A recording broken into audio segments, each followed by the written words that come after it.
I have this feeling.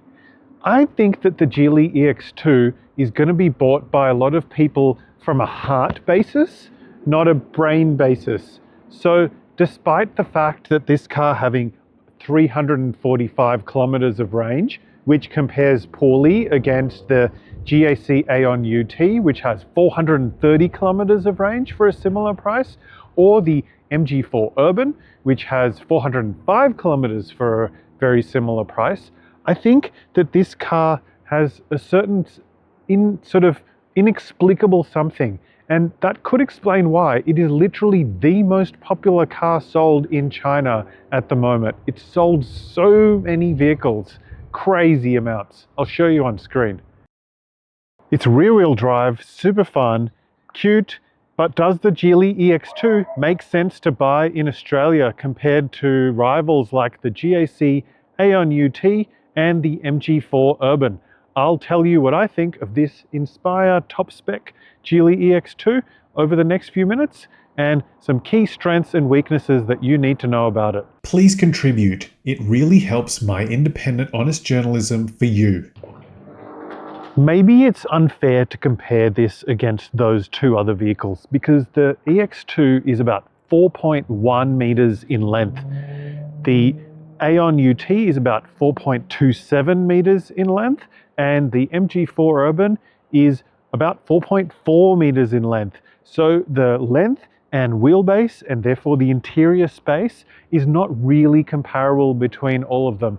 If you want a car that's the easiest to park in super tight urban areas, then this will win compared to the Urban or the Aion UT in getting into tight parking spots, just because it is that much shorter. But the trade-off there is interior space, not as good. It must be said, the interior space in the back row, especially if you have a tall driver like me, is not comparable to the Aion UT or the MG4 Urban. On the plus side, I'll show you the boot. There is a decent amount of space. Yeah, kind of competitive with both those two other cars. And more importantly, the EX2, does it have a frunk? Let's have a look. Okay, here's the big reveal. 70-litre frunk. That is very impressive indeed. Most small cars don't have any frunk at all, and even a lot of medium-sized cars don't have a frunk or front storage boot this big. Ideally, maybe the drive-away price for this car would have been what the recommended retail price before on roads is. What do you think? Am I being unfair? What about the charging rate of the Geely EX2? Great question. So this can do, unfortunately, slowest AC charging rate of the three cars. 6 kilowatts for this. It's a little bit more for the MG4 Urban, but a lot more for the Aion UT at 11 kilowatts. I'll put all of them on the screen along with the DC fast charging rates, which are very similar for all three vehicles. Ignore any findings you see on the internet saying that the MG4 Urban supports 150 kilowatt DC charging. That is incorrect information. And I confirmed that the real rate is much more like mid-80s at the MG4 Urban launch event. Let's do a full walk around inside and outside of this new Geely EX2 Inspire spec, the top version, most featured and longest range. Bear in mind that this is a small EV, 4.135 meters in length, so a bit smaller than its rivals, the MG4 Urban and the Aion UT. What do you think of the shape? It's somewhat rounded, not aggressive. Yokohama tires, that's pretty good. No name tires there. I like this cream paint color, which is free temporarily. Premium paint colors for the first few weeks. Now, in the boot, what do we have here? We got a powered tailgate.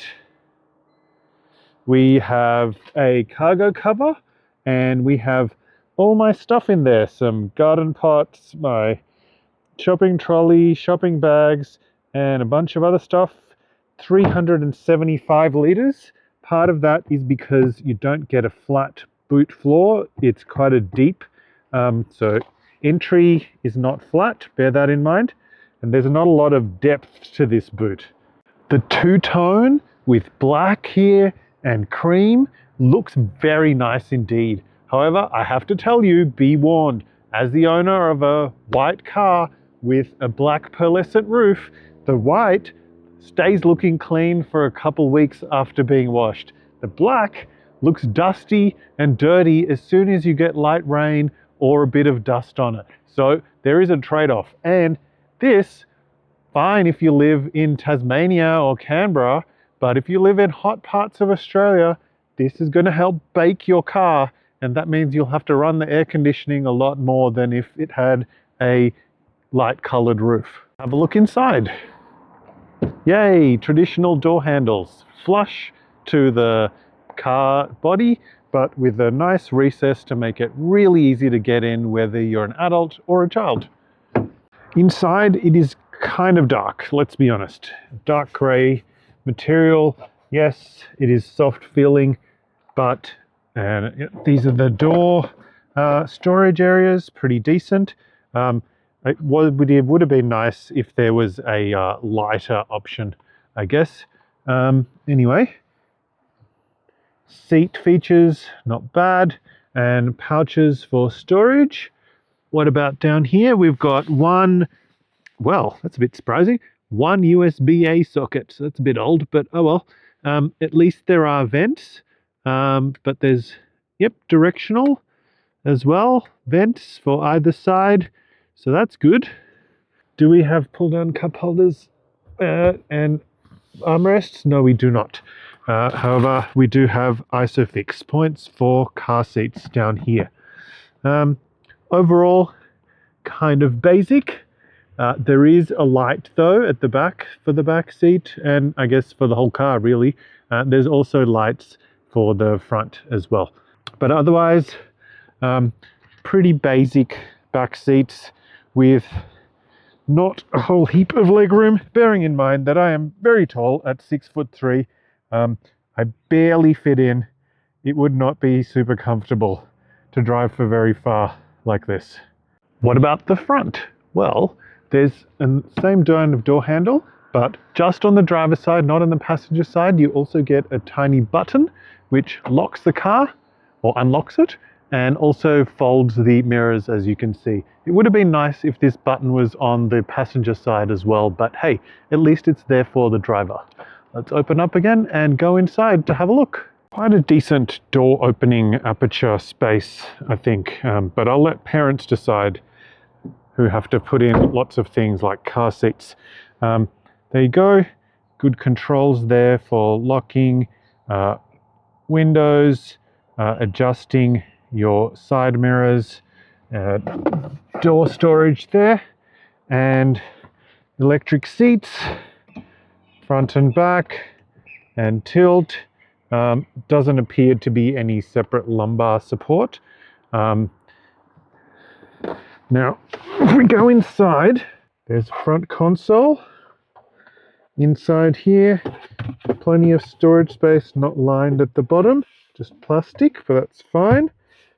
You've got space here to put a phone if you don't want to charge it. There is a wireless charging pad, but it isn't cooled, and my Google Pixel did overheat while I was driving here from the secret Geely storage warehouse. Move my water bottle, which does fit nicely. You can fit 2 tall water bottles there, so that's good. I like that. You see buttons here, very nice buttons. So that's your hazard lights, aircon on and off, auto. What does that do? Ah, well, that makes sense.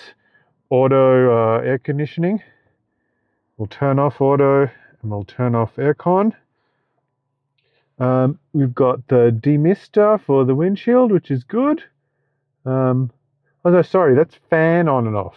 Air conditioning on and off, depending on where you're driving. Obviously, if you're behind a smelly diesel truck or ute, you want to put it into recirc because you don't want to be breathing that stuff in. It switches between auto recirc, recirc, and fresh air. As you can see here, there's a nice big screen. Obviously, Geely know how to make good screens, which you would have seen in Geely EX5 reviews previously. And doesn't have quite so many speakers as the Geely EX5. It's got 4 or 6, the EX2 speakers, depending on which version you get. But listening to stuff like Project Hail Mary on Audible. I have Earth's salvation in a little tank on the floor. Listening to mostly audiobooks and things like I do, it is perfectly fine. Controls down here, you'll notice there's no buttons. So if you want buttons, the MG4 Urban wins for that.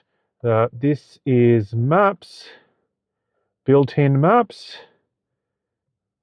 and the Fly Me operating system that Geely uses. So they've obviously good experience with that. Aircon fan control, temperature control, vehicle settings, all very familiar if you've used the Geely EX5 or seen reviews of it before. Vehicle controls like this, regen, let's have a look at everything else. Lights, driver assistance, voice assistant. Hi Geely. What can I do for you? How long would it take to drive to North Sydney? Please authorize the voice assistant to obtain accurate location first. Okay, sure. Let's do that. Hi Geely. I am here. Navigate to North Sydney. Multiple destinations found. Say the number or next page. 1. Which route? Please say the number. 1. Navigation started. In 150 meters, at the roundabout, take the first exit. That's an example of the built-in sat-nav. I believe you get 2 years of connectivity for free. This is the display. You can have wallpaper if you want or not. Dark mode if you want, and which I prefer personally. Android Auto and Apple CarPlay are supported, as are over-the-air updates, which is very good. The car starts at version 2.0.0.2. Besides the big central screen, we've also got a much smaller screen here for the driver information. Very good and easy to read. Time, speed, range left, battery percentage, showing you the traffic around you, and tire pressure, or efficiency, depending on what you want to see. And yeah, so it's all around pretty useful. And on the steering wheel, you've got a cruise control button, which is very easy to use, and also multimedia controls for skippings, etc., changing volume, starting the voice assistant. Overall, pretty good. And then up here, the e-call function, I believe, will be activated by a over-the-air update later in 2026. That's the emergency automatic emergency service calling. We've got lights on either side. Thanks for liking, subscribing, and sharing my videos. It really helps me make more videos like this for you. And have a look at the suggested videos up above. I'm pretty sure you'll like those as well. Thanks, and see you later.